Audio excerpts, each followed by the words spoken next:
Forget everything you think you know about the gold rush. Forget the Wild West, the dusty prospectors, and the tales of California in '49.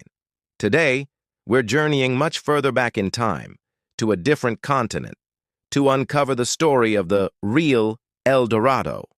We're going to Africa, the cradle of humanity, and as you'll soon discover, the cradle of the world's insatiable love for gold. Most history books start the story of gold with the Americas, or maybe the Romans. But that's like starting a movie halfway through. The real first chapter was written in the heart of Africa, thousands of years before Columbus even set sail.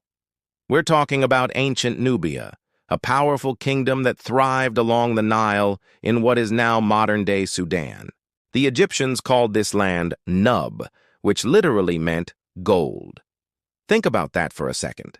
An entire region, an entire civilization, was so synonymous with gold that its very name reflected it.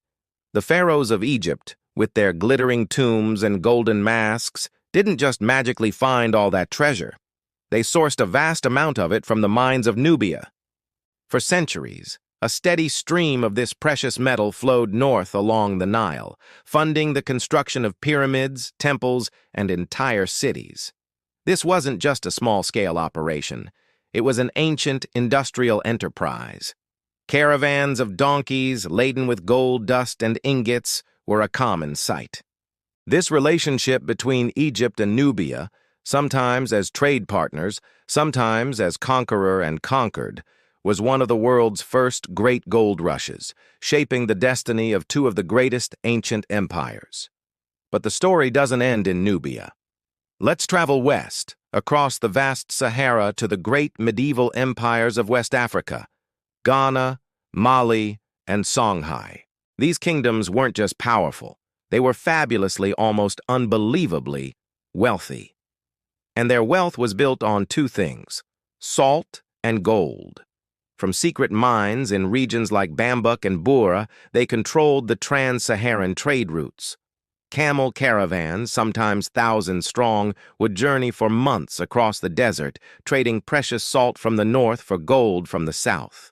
The most legendary figure from this era is, without a doubt, Mansa Musa, the emperor of Mali in the 14th century. His story sounds like something out of a myth. In 1324, he embarked on a pilgrimage to Mecca, but this was no ordinary journey. His caravan was said to include 60,000 men, with 12,000 attendants each carrying gold bars, and 80 camels each loaded with up to 300 pounds of gold dust. As he traveled through Cairo, he gave away so much gold to the poor, and as gifts, that he single-handedly destabilized the local economy. The price of gold in the region plummeted and didn't recover for over a decade. News of his incredible wealth spread like wildfire across Europe and the Middle East, cementing Africa's reputation as a land of unimaginable riches.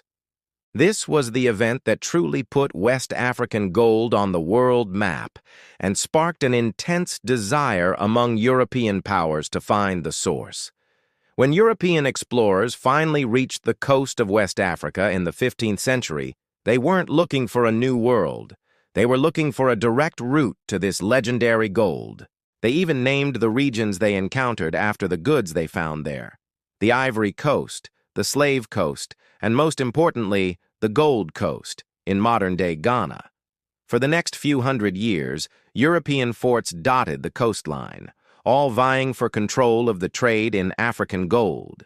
This intense competition and the massive quantities of gold extracted fueled the economies of Europe, financed their wars, and funded the age of exploration.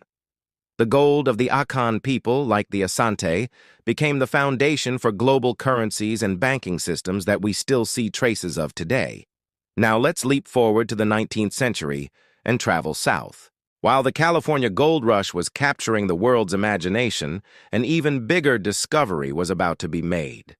In 1886, a prospector stumbled upon a rocky outcrop on a farm in South Africa.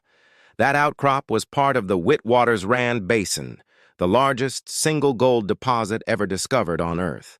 This wasn't just a gold rush, it was a gold explosion. The discovery transformed a quiet agricultural region into a bustling hub of industry, leading to the founding of Johannesburg, the city of gold. The Witwatersrand rush was different. It wasn't about panning for nuggets in a river.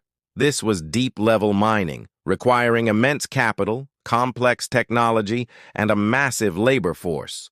It attracted fortune seekers from all over the globe and fundamentally reshaped the social and political landscape of southern Africa. For much of the 20th century, South Africa was the world's largest gold producer, at its peak accounting for over half of all gold mined globally. The gold from these deep mines became the backbone of the international monetary system, underpinning the gold standard for decades. So, when we talk about the history of gold, we're really talking about a story that begins and is continually redefined in Africa. From the Nubian pharaohs and the golden kings of West Africa to the deep mines of the Witwatersrand, the continent has been the world's primary source of this captivating metal. The gold extracted from African soil didn't just build African empires, it financed the Renaissance, fueled the Industrial Revolution, and laid the foundations of our modern global economy. The true El Dorado, the legendary city of gold, was never a single place to be found. It was, and in many ways still is, an entire continent. The world's real, longest-running, and most impactful gold rush began right here, in Africa. Thank you so much for joining me on this incredible journey through time. If you found this story as fascinating as I do, please hit that like button and subscribe for more hidden histories. Let me know in the comments which part of this story surprised you the most. See you in the next video.